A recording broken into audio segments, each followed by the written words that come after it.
Avant de plonger dans cette histoire incroyable, pensez à vous abonner à la chaîne et à activer la cloche. Ici, chaque récit a quelque chose à dire, et vous ne voudrez pas en manquer un seul.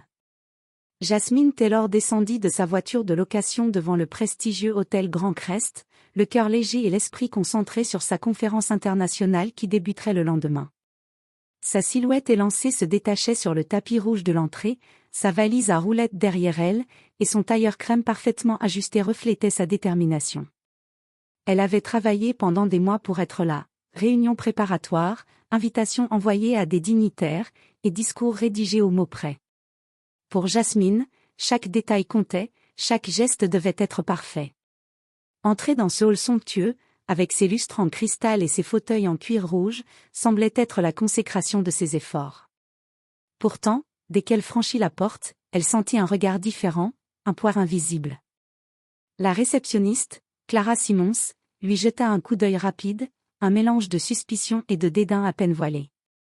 Jasmine, d'abord surprise, essaya de sourire poliment, pensant qu'elle se trompait. Mais la scène se déroula comme un cauchemar éveillé. Clara se pencha vers son collègue et murmura quelque chose que Jasmine ne put entendre. Quelques secondes plus tard, elle fut appelée au comptoir, et dans un ton sec et autoritaire, on lui annonça que sa réservation avait été annulée. « Vous devez quitter l'hôtel immédiatement », dit Clara, sans le moindre remords. Jasmine sentit son sang se glacer. Les clients autour la regardaient, certains choqués, d'autres mal à l'aise. La situation était humiliante, injuste, et pourtant elle refusa de perdre son calme. Elle prit une profonde inspiration, ses yeux noirs étincelant de colère contenue. Dans sa tête, une seule pensée, ils vont regretter ce geste. Car Jasmine Taylor n'était pas seulement une femme noire subissant l'injustice.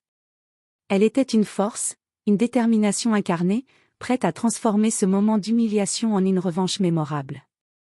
Jasmine resta quelques secondes figée devant le comptoir, ses doigts serrant la poignée de sa valise comme si elle pouvait se raccrocher à une ancre de dignité. Clara Simmons, la réceptionniste, croisa les bras et fixa Jasmine avec une froideur glaciale. « Je ne comprends pas », murmura Jasmine, essayant de garder sa voix stable. « Votre réservation a été annulée. »« Vous devez partir immédiatement », répéta Clara, d'un ton sec et sans émotion. Le monde de Jasmine sembla basculer. Quelques clients, assis dans le hall somptueux, se tournèrent pour observer la scène, certains murmuraient entre eux. Elle pouvait sentir leurs regards, à la fois curieux et gênés, mais aucun ne bougea. La situation était humiliante, elle, brillante entrepreneur et conférencière invitée, traitée comme une intruse dans un hôtel de luxe. Elle inspira profondément et tenta de raisonner calmement. « Excusez-moi, il doit y avoir une erreur. J'ai reçu la confirmation officielle de ma réservation, et mon événement commence demain. » Clara secoua la tête. « Désolée, mademoiselle, mais nous ne pouvons rien faire. Je vous conseille de prendre vos affaires et de partir avant que cela ne devienne plus compliqué. » Jasmine sentit une colère brûlante monter en elle, mais elle savait que perdre son sang-froid serait exactement ce qu'ils attendaient. Elle ferma les yeux une fraction de seconde, et quand elle les rouvrit, son regard était devenu tranchant, déterminé. Elle sortit son téléphone, mais pas pour appeler un taxi. D'un geste rapide, elle chercha dans ses contacts et appela Marcus Reynolds, un avocat influent et ami de longue date, spécialisé dans les droits civiques. Quelques minutes plus tard, Marcus arriva dans le hall, vêtu d'un costume sombre et d'une expression déterminée, tenant un dossier épais et un badge officiel. « Jasmine, laissez-moi m'occuper de ça, » dit-il calmement, en s'adressant au directeur de l'hôtel qui venait d'arriver, l'air nerveux. Le directeur, M. Howard Blackwell, pâlit en voyant Marcus. Jasmine sentit le pouvoir revenir entre ses mains. Elle n'était plus la victime silencieuse, elle était prête à transformer cette injustice en une leçon dont cet hôtel se souviendrait longtemps.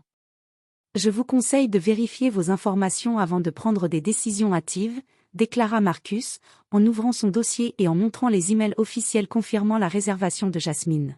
« Cette expulsion constitue une violation directe des droits civiques de ma cliente. » Le hall était silencieux. Même Clara semblait incapable de prononcer un mot. Jasmine resta droite, les yeux fixés sur le directeur, sachant qu'elle tenait le moment parfait pour reprendre le contrôle de la situation.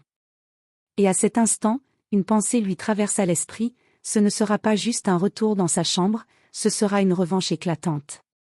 Quelques minutes plus tard, le hall de l'hôtel Grand Crest semblait transformé. Jasmine Taylor, toujours droite et calme, observait Marcus Reynolds interpeller le directeur avec une autorité tranquille mais implacable. Le dossier qu'il tenait contenait non seulement les confirmations officielles de réservation, mais aussi des références légales détaillant les obligations de l'hôtel envers ses clients, quelle que soit leur apparence ou leur couleur de peau. Monsieur Blackwell, dit Marcus en ouvrant le dossier devant lui, cette expulsion est non seulement illégale, mais elle pourrait engager votre responsabilité personnelle et celle de l'établissement. Le directeur, visiblement pris de panique, balbutia. Écoutez, nous n'avions pas. Mais Marcus l'interrompit d'un geste précis. Ce n'est pas une question de justification ou de raisons internes. C'est une violation claire des droits civiques de Madame Taylor. Et vous feriez mieux de corriger cela immédiatement. Jasmine sentit un frisson de satisfaction. Le pouvoir était revenu entre ses mains, mais elle savait que la partie n'était pas encore gagnée. Les employés de l'hôtel, y compris Clara Simmons, la réceptionniste qui l'avait humiliée, regardaient la scène avec une terreur croissante. Certains murmuraient entre eux, d'autres détournaient le regard. Marcus se tourna vers Jasmine et lui dit doucement, « Vous voulez qu'on règle ça discrètement, ou voulez-vous que le monde sache ce qui vient de se passer ici ?» Jasmine sourit légèrement, froide et déterminée, « Je veux que ce soit public. Il est temps qu'ils comprennent que personne ne peut humilier quelqu'un comme ça et s'en sortir. » À cet instant, un photographe du journal local, qui passait par hasard à l'hôtel, prit note de la scène. Marcus tendit le dossier au directeur, « Voici toutes les preuves et les communications officielles. Vous allez rétablir immédiatement Madame Taylor dans sa chambre et publier des excuses officielles. Sinon, vous pouvez vous attendre à ce que la presse et les médias sociaux fassent le reste. » Le directeur, rouge de honte et tremblant, n'eut d'autre choix que de s'incliner. « Très bien. Très bien. Madame Taylor, nous vous présentons nos excuses et vous êtes. » Jasmine leva une main pour l'interrompre. Pas de paroles creuses. Je veux des actions. Quelques instants plus tard, les portes de la suite réservées à Jasmine s'ouvrirent. Mais ce retour dans la chambre n'était pas un simple retour. C'était le début de sa revanche. Jasmine savait déjà comment elle allait transformer cette humiliation en un exemple dont tout le monde parlerait. Clara Simmons, la réceptionniste coupable, fut envoyée à la direction pour explication. Marcus lui murmura à l'oreille, « Crois-moi, ce n'est pas fini. » Jasmine esquissa un sourire subtil. La revanche ne faisait que commencer. Et alors que le soleil déclinait derrière les vitres du hall, une certitude s'imposa dans l'esprit de Jasmine, aucune injustice ne reste impunie quand on sait comment se battre. Le lendemain matin, Jasmine Taylor ne se contenta pas de rester dans sa suite. Alors que l'hôtel Grand Crest espérait oublier l'incident, elle avait déjà mis son plan en marche. Elle contacta les médias locaux et nationaux, envoyant des emails détaillés sur son expulsion injustifiée, accompagnés des preuves que Marcus Reynolds avait compilées. En quelques heures, l'histoire fit le tour de la ville. Les réseaux sociaux s'enflammèrent, dénonçant le racisme et l'injustice de l'hôtel se répandirent, tandis que les vidéos du hall et des échanges avec Clara Simmons circulaient massivement. Les clients présents le jour précédent commentaient, indignés, confirmant les faits. À l'hôtel, le chaos s'installait. Le directeur, M. Howard Blackwell, tenta de calmer la situation, mais il était trop tard. Les appels des médias se succédaient, les critiques affluent sur les plateformes d'avis en ligne, et même certains partenaires de l'hôtel menaçaient de retirer leur contrat. Clara Simmons, la réceptionniste qui avait initié l'expulsion, fut convoquée en urgence par la direction. Ses explications maladroites ne firent qu'aggraver sa situation, elle fut immédiatement suspendue, avec interdiction d'entrer dans l'établissement jusqu'à nouvel ordre. Jasmine, quant à elle, resta impassible. Depuis sa suite, elle observait le hall et l'agitation autour du directeur et des employés.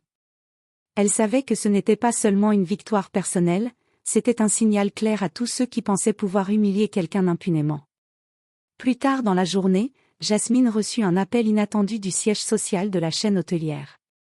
Un représentant lui présenta des excuses publiques, lui proposa une compensation exceptionnelle et assura qu'une formation sur la diversité et l'inclusion serait mise en place dans tous les hôtels du groupe. Jasmine accepta poliment, sachant que sa mission n'était pas seulement de récupérer sa dignité, mais de provoquer un vrai changement. Avant de quitter l'hôtel quelques jours plus tard pour sa conférence, Jasmine fit un dernier passage dans le hall. Elle croisa le regard de Clara Simons, dont le visage exprimait un mélange de honte et de regret.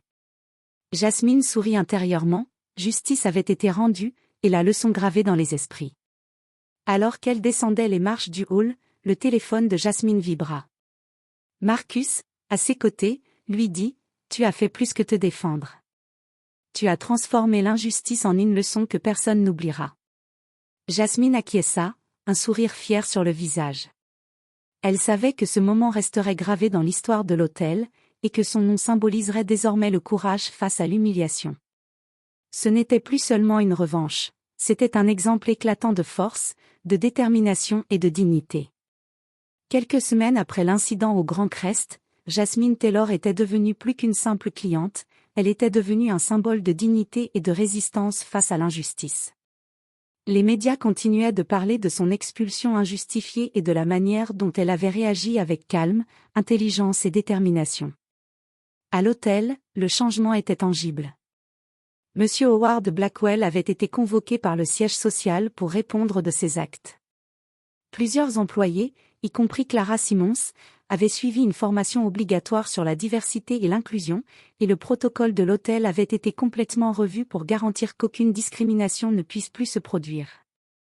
Le personnel, autrefois arrogant et indifférent, comprenait désormais que chaque client devait être traité avec respect et égalité, sans exception. Jasmine, elle, utilisait cette expérience comme une leçon pour la communauté. Elle fut invitée à plusieurs conférences sur l'égalité et la justice sociale, partageant son histoire pour inspirer d'autres personnes à ne jamais accepter l'injustice en silence. La dignité ne se demande pas, elle se défend, disait-elle souvent dans ses interventions, ses yeux brillants de conviction. Un soir, alors qu'elle quittait une conférence dans la ville, Jasmine reçut un message de Marcus Reynolds. « Tu as changé plus qu'un hôtel. Tu as montré que le courage et la justice peuvent transformer des vies. » Jasmine sourit, pensant à la scène dans le hall du Grand Crest, à l'humiliation qui avait failli la briser, et à la revanche éclatante qu'elle avait orchestrée. Elle comprit que ce moment, bien que douloureux sur le moment, avait une portée bien plus grande qu'elle ne l'avait imaginé. Et tandis que la ville commençait à parler d'inclusion et de respect dans l'hôtellerie, Jasmine sentit un profond sentiment de satisfaction. L'injustice avait été corrigée, mais surtout, elle avait laissé une leçon gravée dans les esprits et dans les cœurs de ceux qui l'avaient sous-estimée. Car parfois, ce n'est pas seulement le pouvoir ou l'argent qui compte. C'est la force intérieure, la détermination et la volonté de défendre sa dignité qui transforment une humiliation en une victoire éclatante.